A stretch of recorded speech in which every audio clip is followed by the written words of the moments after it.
And hi, everybody. I'm Jack Masloom, Vice President of Public Affairs for NCPA, and I'm happy to be joined today by John Beckner, Senior Director of Strategic Initiatives for NCPA. And we're here, John, because right around the corner, the CDC is expected, I guess, to approve vaccines, COVID vaccines for kids 5 to 11. That's right, Jack. The CDC, the ACIP committee, which is a committee of the CDC, is expected to meet next week, November 2nd and 3rd, and then they sign off on the pediatric vaccine. The CDC director will approve, so it should be good to go in pharmacies next week. And how does it get to pharmacies? How's that? What's the There are a couple of process? ways. The initial bolus of vaccine is going to go through the state health departments or jurisdictions. So pharmacies that have a working relationship with their state health department, they can get it that way. The next two waves will be through the federal pharmacy partner program, Right. of which CPSN is part of that. So, Right. So they'll have access through those two main ways. There's like everything else, John. The vaccine has been politicized. There's been questions about whether to get kids vaccinated. I know as a parent, I had my kids vaccinated, but we had to think it through. Why is it important for folks to strongly consider getting their kids vaccinated? Well, good for you for vaccinating your kids. So I believe, and certainly NCPA believes, that anybody that's eligible to get the vaccine should be vaccinated. When you look at the number of cases of coronavirus, they've been on the rise in children since the beginning of the school year. There are roughly 28 million children in that 5 to 11 age group. And the government has procured enough vaccine to cover that entire population. So Right. if you want to get the vaccine, you should be able to get it. The supply is plentiful. Is there a difference between the adult version and the one that kids are going to be getting soon? There is. It's a different formulation. It's a different dose. It's a little bit smaller volume that's going to be going into the arm. And the manufacturer, Pfizer, has done a really good job of trying to differentiate, with different color caps to avoid or try to mitigate the chance of an error mixing vaccines up. I know throughout the pandemic, since it began, you've done hundreds and hundreds of vaccinations in Richmond, where you live. Is there a difference, do you think, for pharmacists to think about here between vaccinating kids and vaccinating adults? Is there a special challenge?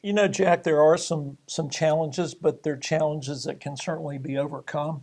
I think, with a small child, they're going to be anxious, and it's really Sure. incumbent upon the parent to try to calm them down, Right. along with the pharmacist that could, put their own psychology on it. But, it takes a little bit more time to vaccinate a small child. But outside of that, I mean, it's really no different than vaccinating an adult. It's going to go into the deltoid muscle. It's a little bit smaller area for a child. But it's something that can certainly be overcome. And the other point I wanted to make about that is there are some special challenges with vaccinating children, but when you look at the demand for this vaccine, pediatricians can't handle it all. Right. They're going to be overwhelmed. So this is a huge opportunity for pharmacists to embrace their role in vaccinating kids. And it's a good way to really make some friends in the pediatric medical community. Right.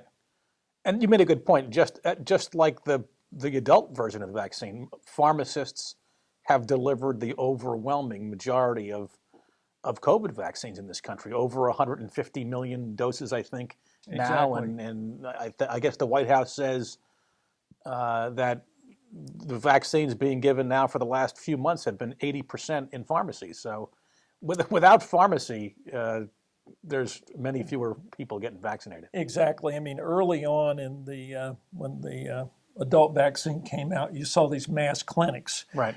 Well, there are really no more mass clinics. I mean, people are going to their provider, whether it's the pediatrician or the pharmacy. So a lot more vaccines are going to be delivered in pharmacies moving forward because we've gotten away from these mass events. Right. Well, a lot of our members, John, will be in the next week and beyond talking to parents who are coming in, and they're going to be wanting some advice and some counsel on whether to get their kids vaccinated. So how, if you, as a guy behind the counter, how do you talk to the parents who are coming in with questions? Yeah, because they may be parents that have not been vaccinated. Yeah, good point. There's a chance, and they've still got some reservations themselves, but they want to have their kids vaccinated. So I guess the main thing is the vaccine is safe. There have been clinical trials that have included children, and it's been deemed to be safe.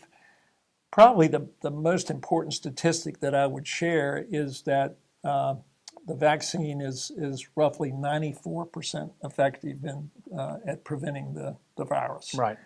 So if I had a choice of getting something that was 94% effective, that number really stands out to me, and I would stress that with parents, trying to decide whether to vaccinate their kids.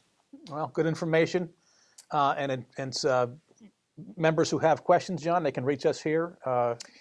They can, but I'm glad you brought that up. We've got lots of resources with regard to pediatric vaccines. We've got a webinar coming up actually next week, and they say timing is everything, so it's coming on the heels of what we anticipate to be the approval. It's on November 4th, Thursday night at 8 p.m. Eastern, and we've got a couple of great speakers with a lot of expertise with regard to vaccines, and specifically pediatric vaccines.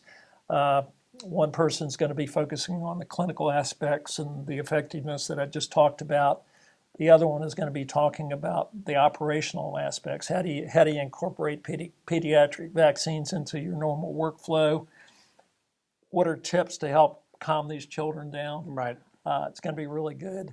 We're also going to have a video posted to our website a little bit later that's going to talk about some information about techniques and needle size and things like that. So lots of good information that's going to be available to our members. Great. Thank you, John. And thanks, everybody, for watching.